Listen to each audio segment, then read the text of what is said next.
Hello, hi, and welcome everyone. Welcome to Explore Discipline and Agile in 3 webinars. This is webinar 1, Discipline and Agile in a nutshell. And I am Dario Morandotti and will be your host for today.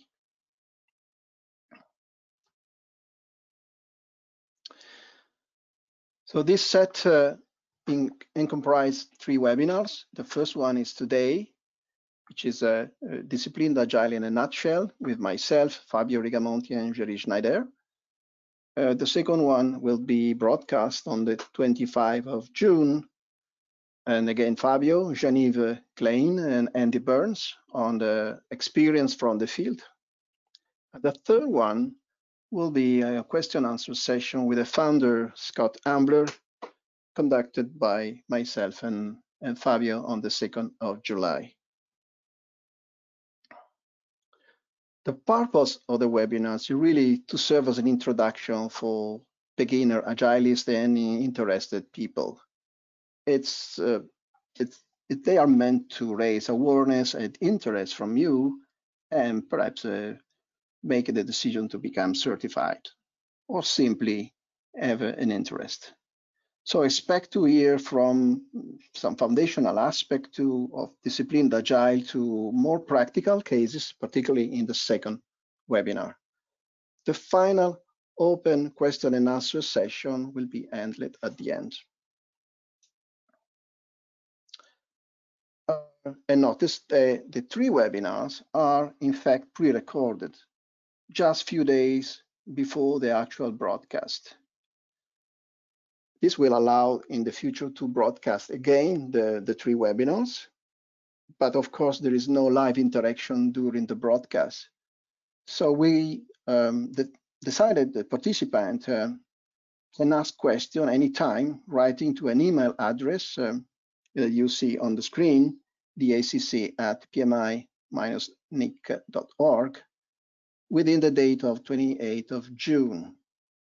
This is the email address of the Disciplined Agile chapter champion of PMI-NIC. So all the questions collected within the 28th of June will be presented to Scott Ambler, and we will record the 3rd webinar, such that will be broadcasted on the 2nd of July. And that will be totally dedicated to answer those questions that can be anything from the foundation of disciplined agile to practical cases to certification or even more technical question if you wish.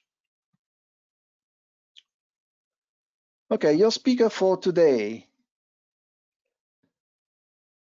We have Jerry Schneider, which is a DA champion for PMI funds. He's a certified senior project manager and agile coach. He served 6 years in the chapter board. Then Fabio Rigamonti, which is the champion for the Northern Italy chapter. In the life, it's also senior AP project manager and member of the PMI Ethic Insight team. And myself, I'm an outreach director at the Northern Italy chapter. That means I'm in charge of the relationship between the chapter and external organizations in the project management arena or in the government or university and local industrial association. I'm a consultant and program lead in innovation and new product development, and particularly in digital engineering and PLM, and also project program management. The second webinar will have Fabio hosting for Jean-Yves Klein, which is also another champion for France chapter and an agile coach in different frameworks. It's also co-creator of the serious game and the legal for DevOps. And we have as a champion of the Southwest Ohio chapter, Andy Burns, which is Chief Scrum Master and expert in different frameworks like Scaled, Agile, Safe. He's also keynote speaker. As said before, the last webinar will be primarily with Scott Ambler, which is the Vice President at PMI Institute. a co-founder of Disciplined Agile. Is also a creator of different modeling and data management technique.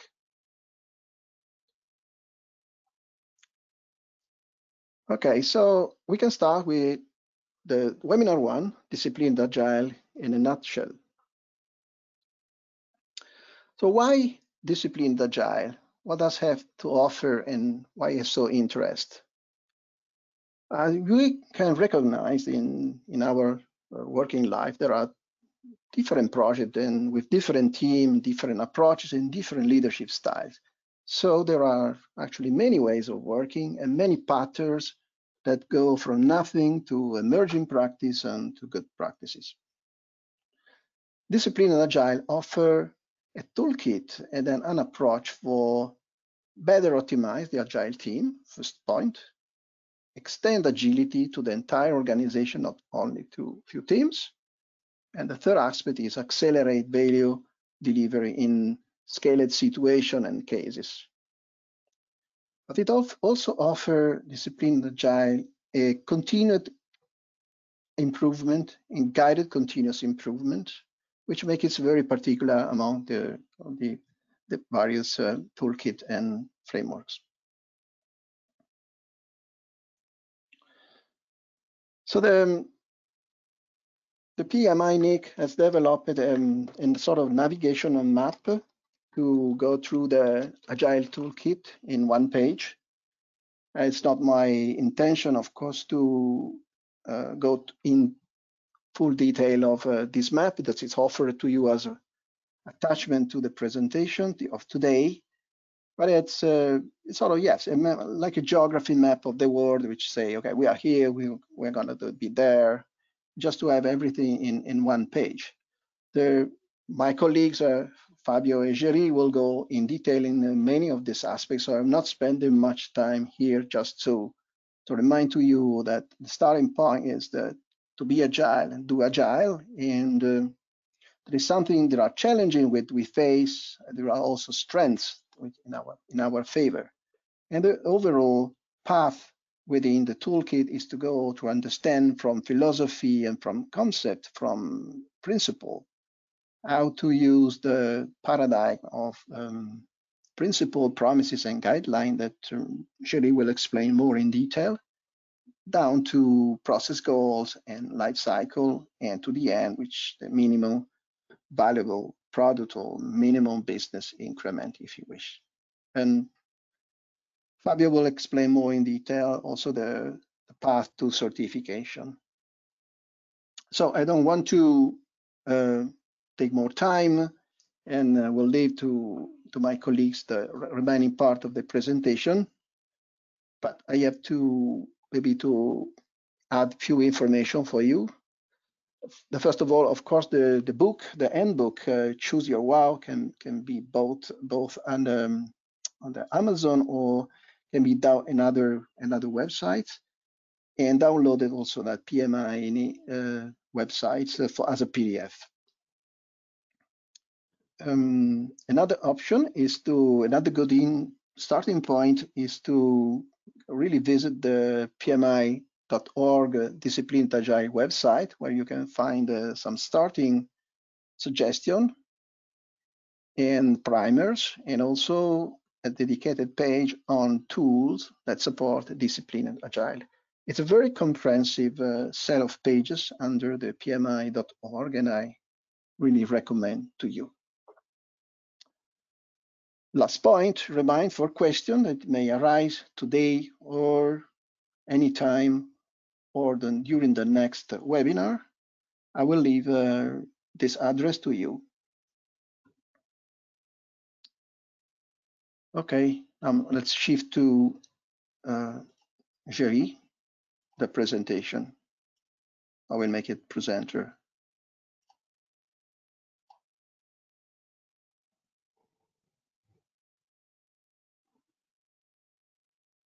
Thank you, Dario. I'm going to present today what Disciplined Agile is, and I try to do that, I would say, quite shortly. It's basically a toolkit that gives you choices. It's not a framework that decides for you. That's the first key point. And this toolkit has a rich body of knowledge that will provide to your organization across all different departments, IT operation, portfolio security, finance, a set of goals and as well maps to how to achieve these goals. For so doing, as Dario explained just before, there is the guide that is called Choose Your Wow. Choose your way of working, because again, it is here about letting your organization, letting you decide what is your need, depending on what your goal is. And so this starts with a set of principles, actually 8 in the new version, we'll see that. And these principles, if we just remind what were the 4 values of agility initially, just quickly: individuals and interactions over processes and tools, working software over comprehensive documentation, customer collaboration over contract negotiation, and responding to change over following a plan. This was new 20 years ago. Today, this is not enough. Today, this is good and even excellent for a development team. We have used that already quite for some time, but we found out that these teams needed to be integrated with the rest of the organization. And so these values needed to be enriched to encompass all the organizations. So the first value of the display agile we have is delight customers.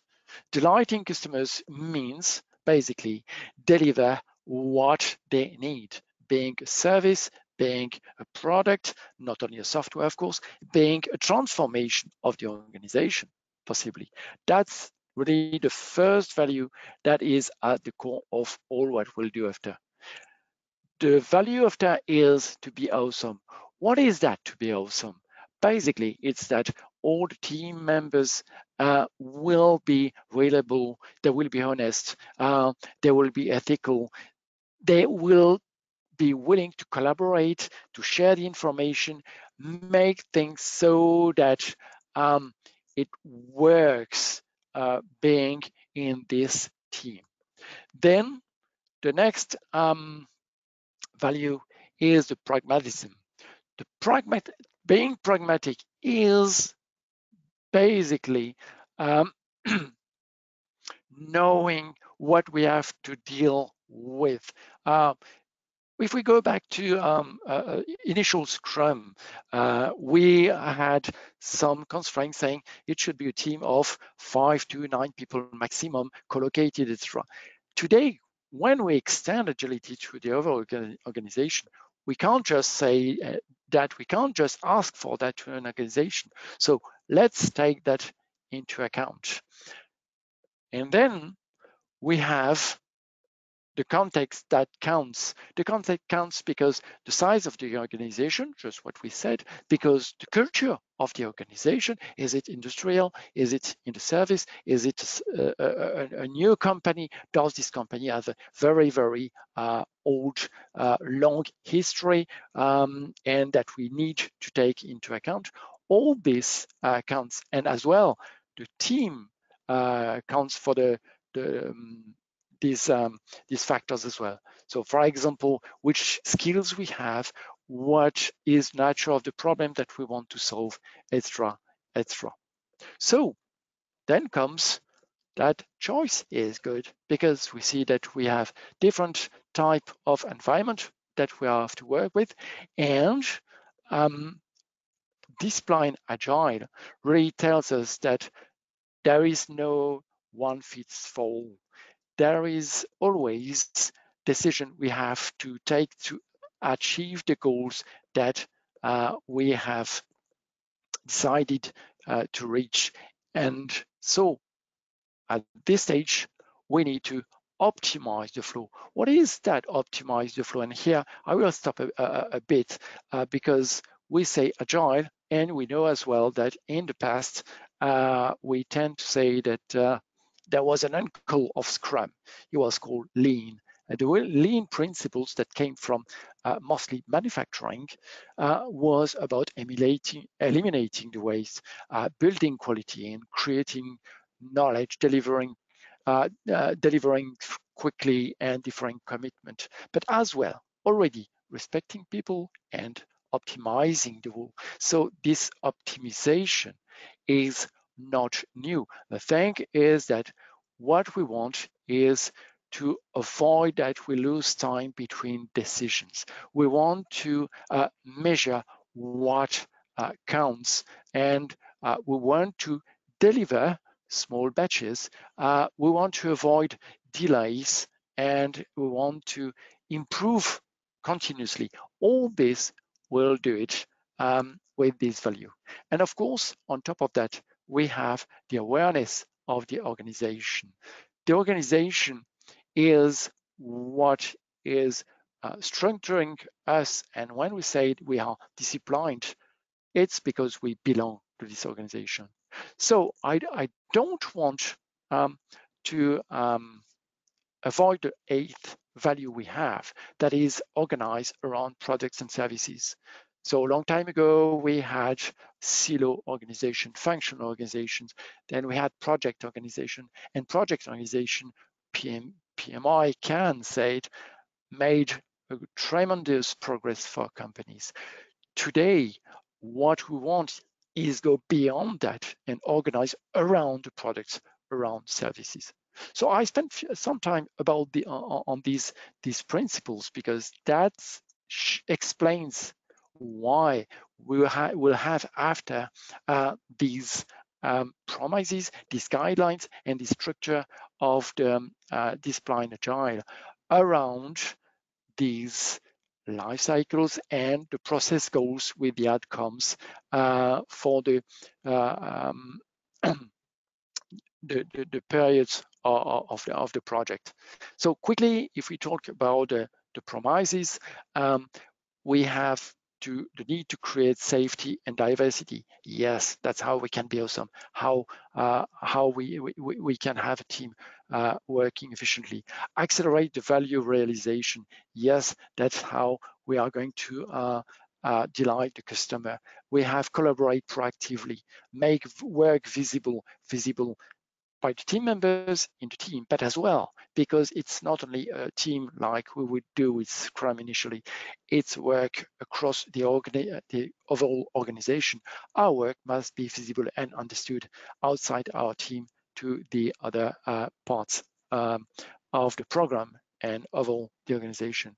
Improve the productivity is another promise, and this one is more about how we want to make sure that people can rely on our team. So for example, within our team, it's maybe the focus on helping our team members, but with our customers, stakeholders, sorry, it may be to make sure that we have a stronger relationship so that they have what they need, and as well so that they do what is needed, and across the boundaries of the organization as well, make sure that is this is shared.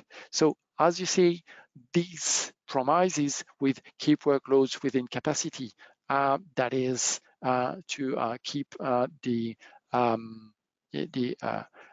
team members able to fulfill their work on the long term and improve continuously. That is the last but not least, the last promise that we'll see at the end of this presentation. So these come with guidelines, validate learnings, apply design thinking techniques to be able to find ideas and apply them and structure them to offer a solution. Attend to the relationship through the value stream, create effective environment that foster joy, change the culture for improving the system, create semi-autonomous self-organizing teams. And this one is important because, again, in Scrum, we had already a self-organizing team. But here, it's across the whole organization. Means we need to be disciplined. And so we have this semi-autonomy where inside the team, decision can be made, but at the condition that they remain consistent with what is done across the program and the organization. And then adopt measures to improve outcomes, leverage, enhance organization assets. We see here that we reuse. We don't create from scratch. And again, we'll see that when we discuss how the organization adopt discipline agile. So I spent some time on these values, and now just a quick word about what is discipline agile versus classic project management. It is an agile approach, so it's not a waterfall cascade, but why there is no intention to merge discipline agile with the PM book, there are many common overlaps between these. Example is risk management, governance, guidance, etc. And many of techniques that we have in PMBOK can be useful for discipline agile. Discipline agile is with 4 views. So the first one is the mindset. So we have seen the principles and guidelines. Now we are going to talk about the people, who they are, their roles, the responsibilities, and then we'll see the life cycles and the workflows, and then the goal diagrams with the process goals. So the roles in discipline agile, we have a team lead. This one is an agile process expert. He is, we say very often, kind of servant leader, means that he shares a vision with the team. He will remove roadblockers, whatever preempts the team members to do their job. He will be here to help them go beyond them. He will protect them from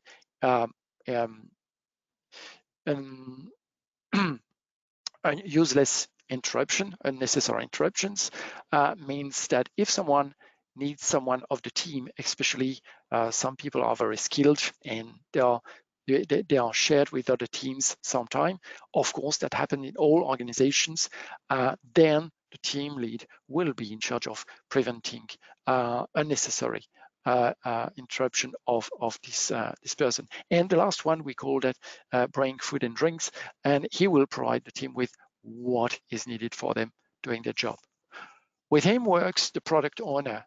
We know it, the product owner from Scrum as well. He owns the product vision. He set the priorities about what will be the scope and what will be in the iterations of the product. But we have as well an architecture owner. This one is the expert, the technical expert, the one who will help the team make the right choices, technically speaking. So this one is very important because he will ensure, and we'll see in the process goals after how his role important is, because he will ensure that technically the product is well thought.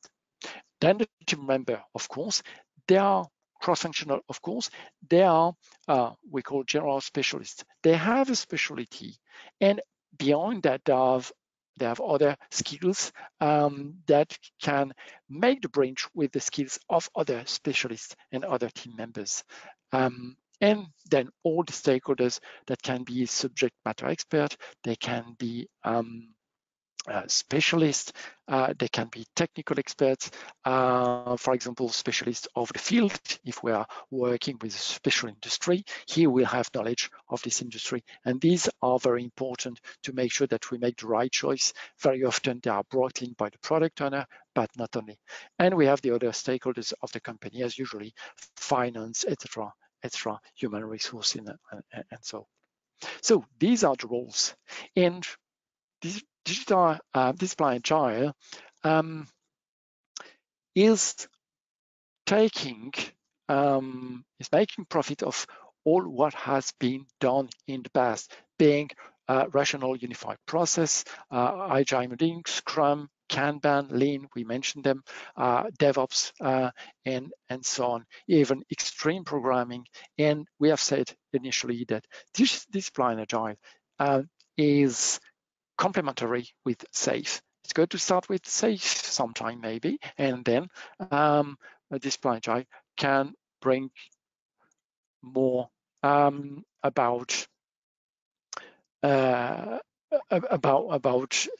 what the organization needs.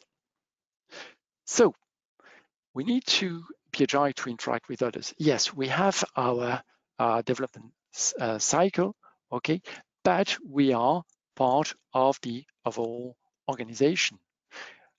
This organization has people management, we mentioned finance, but there is IT operation, there is as well marketing, procurement, and so on.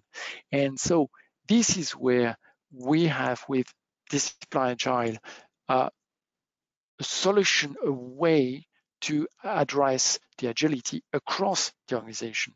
And this comes with what we have said initially, the principles, the promises, the guidelines, and we'll see the life cycles we can use, and the rules, and then the way of working. So the structure of Discipline Agile for that is that we have Discipline Agile delivery, and security, data management, support, IT operation. All these make the discipline agile DevOps, means we develop and we deploy, we operate the solution. This comes with the rest of the organization that we'll need, that is the portfolio management, product management, etc., etc. And these ones have a direct impact on what we do with our team for the service or the product. And above this, then we could say the third stage of the rocket is the Discipline Agile Enterprise, where we have people management, we have finance, legal, etc., etc. And the process goals will help us define objectives that each of these parts of the organization will, in a consistent way, be able to define and work on to achieve. So let's take an example of process goal. If we are in the inception phase of our cycle, we will, for example, explore the scope. To explore the scope, there are many different options that we could take, different set of activities, and this is where the choice is good. This is where the choice counts. So for example, if we want to explore the goal, we may want to explore the usage. And explore the usage can be done with different options.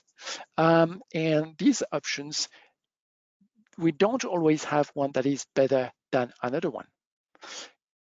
And if we want to, for example, use scenario, that means that we're going to describe step by step what the user will do in a specific situation, and what will do the different actors of this scenario in order to obtain the desired outcome. And for so doing, will define acceptance criteria, etc.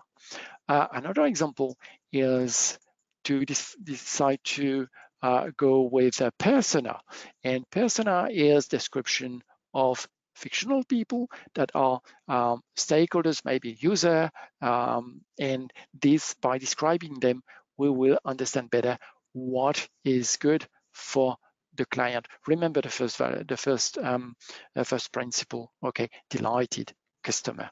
This is really how we have different options that we can use to achieve that.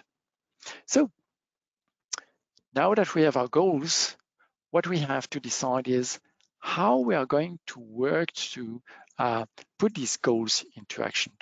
And as opposed to the original Scrum methodology, Digital Agile propose different life cycles to answer the different kind of projects for products, services that the team has and that the organization with different teams will have.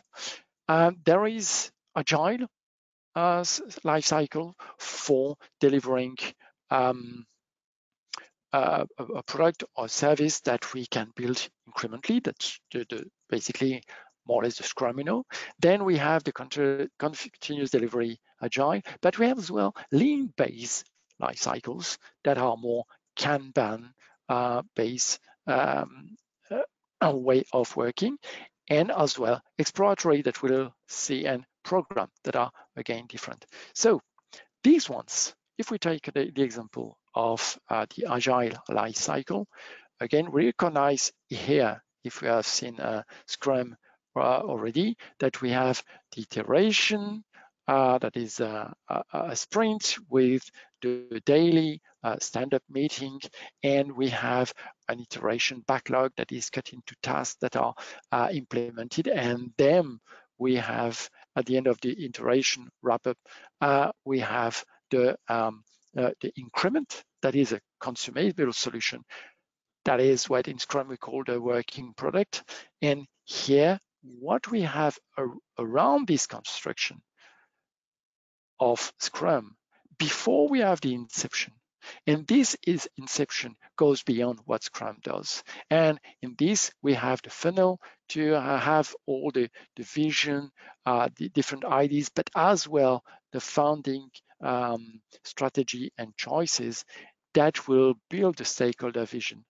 And initially, we'll have very early in the iterations a proven architecture. Why? Because we have a technical architect, okay, an architect owner that will make sure that the solution we select is viable. We build, and then again, we go beyond the normal Scrum with the transition of deployment into production, operation, and then ensuring that we have these delighted customers. So again, we come back to what we have set as first principle initially.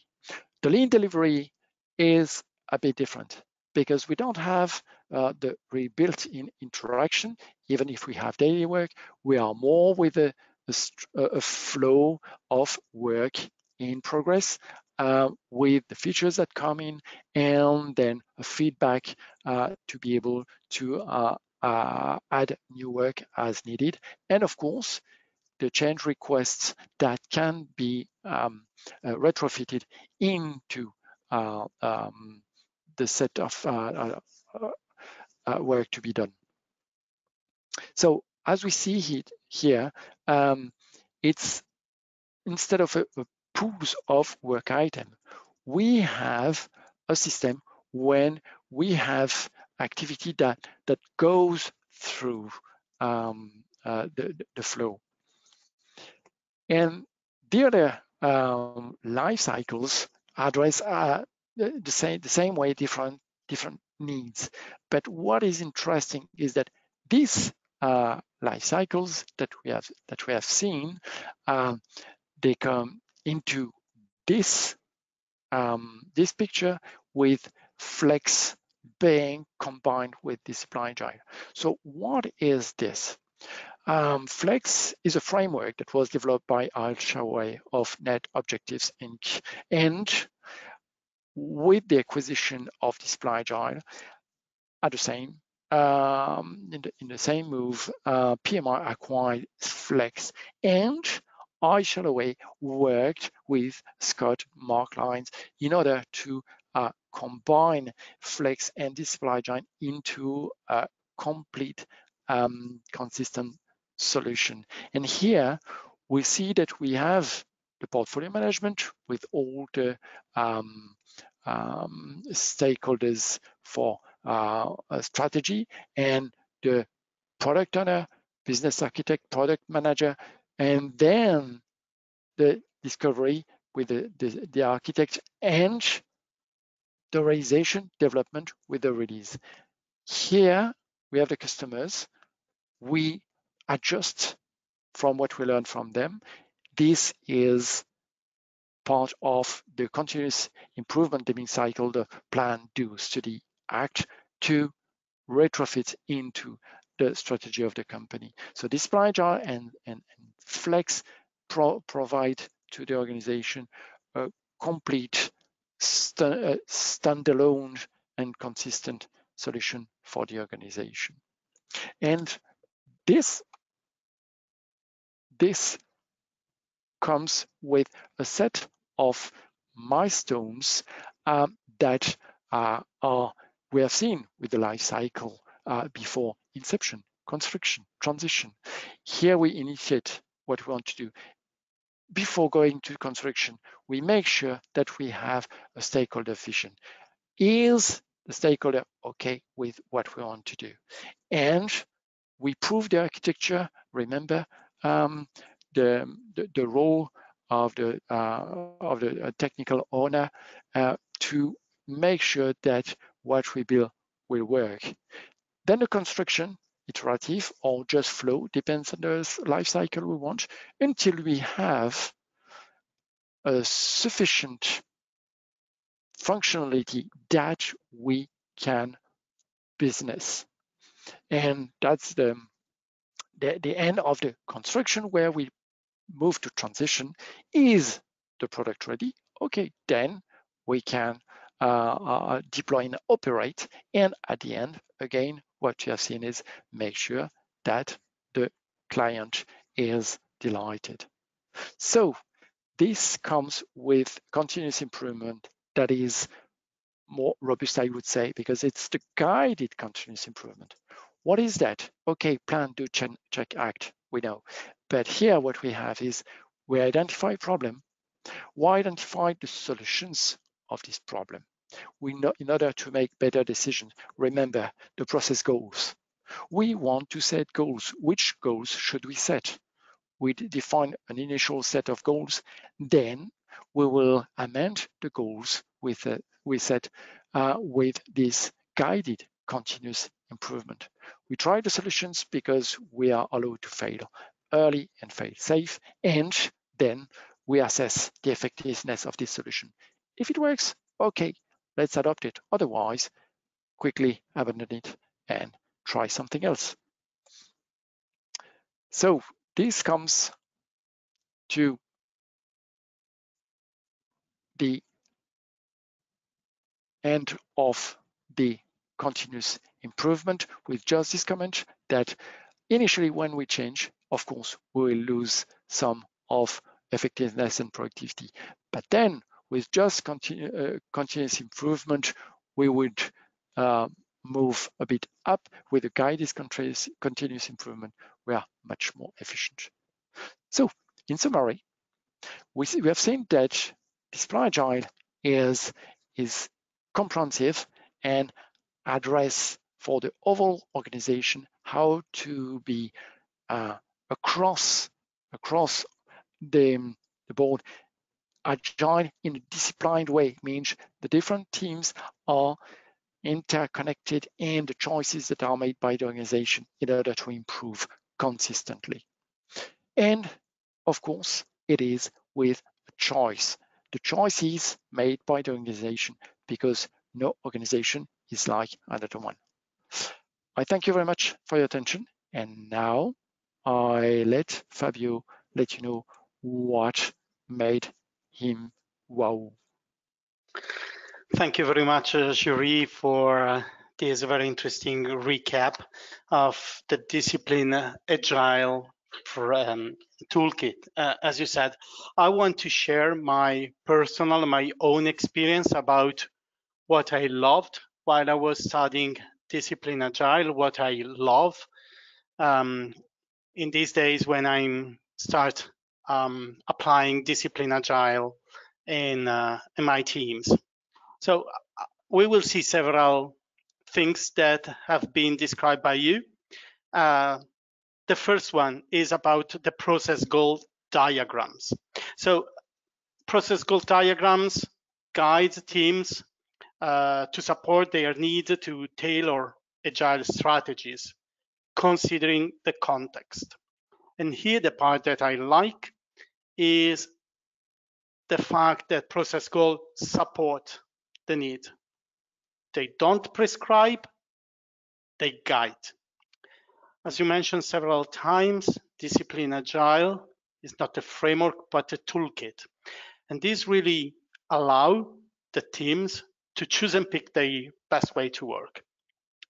And the founders, Scott Ambler and Mark Lyons, read hundreds and hundreds of Agile books, and they crafted these process goal diagrams.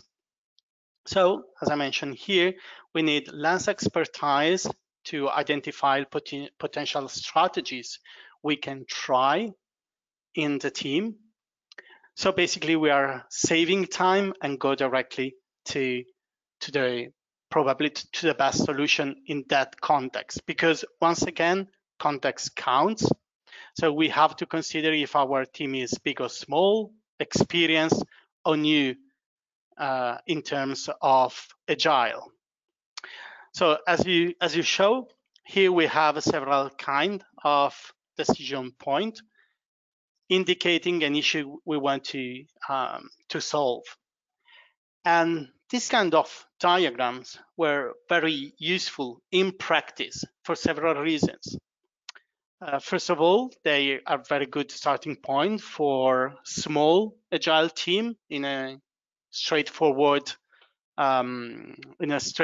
environment. Most of the time, there are default options here. But for experienced discipline agilists, first of all, they enhance retrospectives. So the process goals provide a toolkit of potential options that we can choose to experiment with to resolve challenges that were identified by the team. We can use process goals diagrams also as a checklist, especially if you are working in an experienced team. This will help your team to identify potential technique that they can choose to apply in the current situation they're facing. And there's also a way to measure, it's also a way to measure the maturity of the Agile Lean team. Because the options are frequently ordered,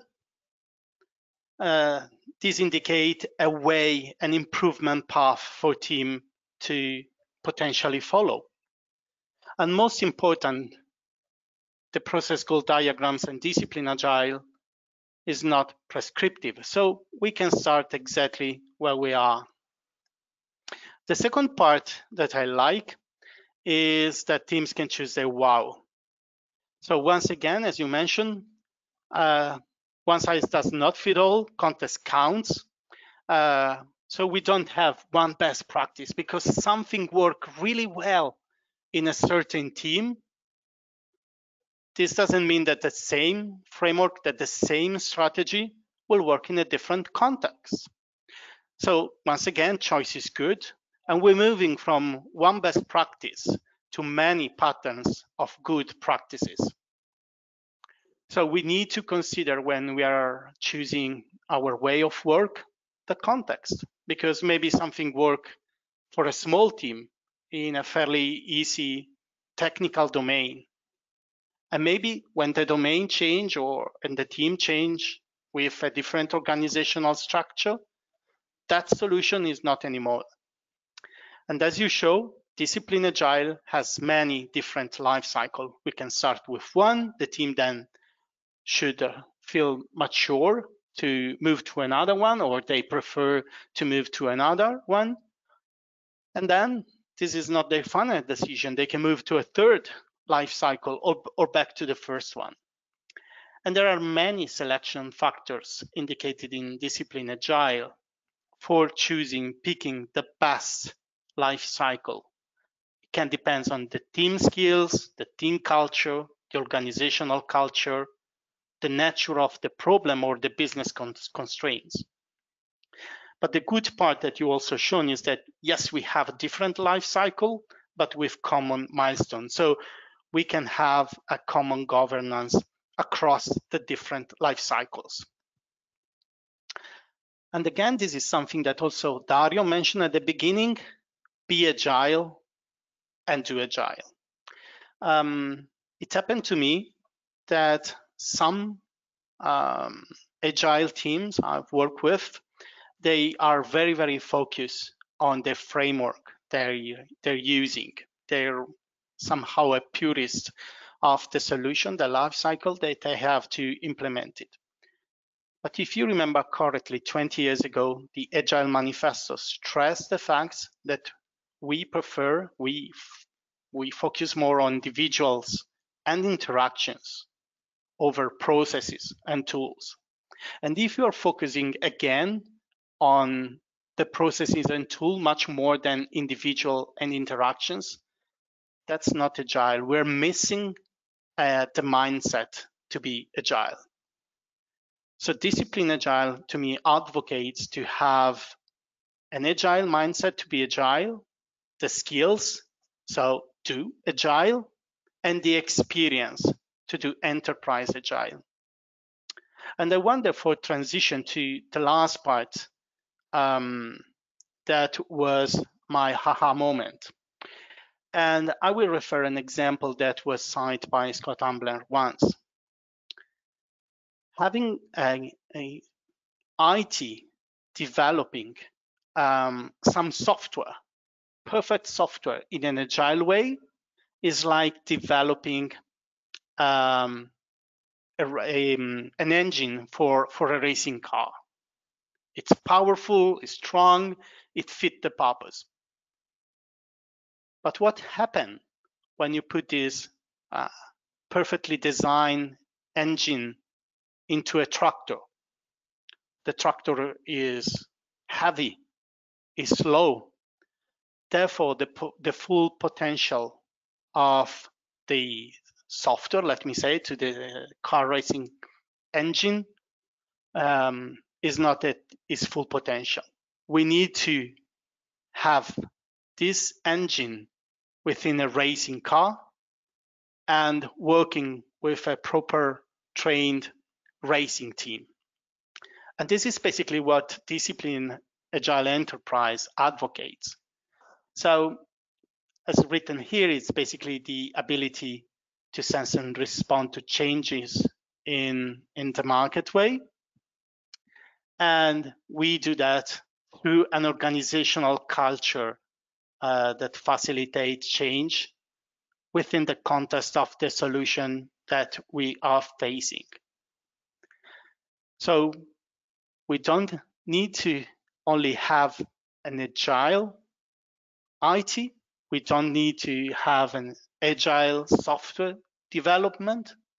In order to survive and thrive in a VUCA world, we really need to have a disciplined agile enterprise. So a lean and an agile mindset and way of learning across the company. Only in this way, we will reach the business agility organizations needs nowadays. So the ability to be adaptive, lean, responsible in order to reach the ultimate goal, which is to survive our disruptive world. So now let me go you quickly through the certification. This is the scheme, the general workflow for a certification. You usually start with being a certifying Agilist, DA, and you need to attend any discipline Agile class from a CDA, which stands for Certified Discipline Agile Instructor.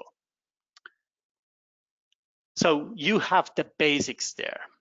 Then if you want to move into the next level, you can become a certified discipline Agilist, a CDA. And to do this, you have to attend a discipline Agile Lean Scrum Master class from a CDA, and you have to take and pass the exam within 1 month. So plan properly when to take your class to have enough time to study for taking the exam. And here is the way where you show that you have the knowledge. But in Discipline Agile, you really need to show also that you have experience. So you can move, to the next levels.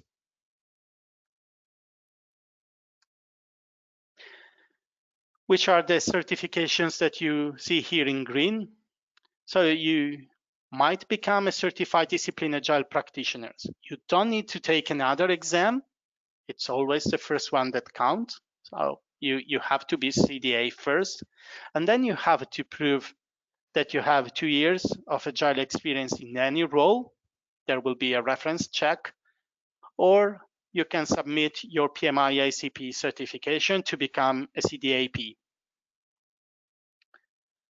After this, or instead of becoming a CDAP, if you have the experience in a leading role, then you can become a Discipline Agile Lean Scrum Master, just having your CDA exam taken and showing your experience in a leading role.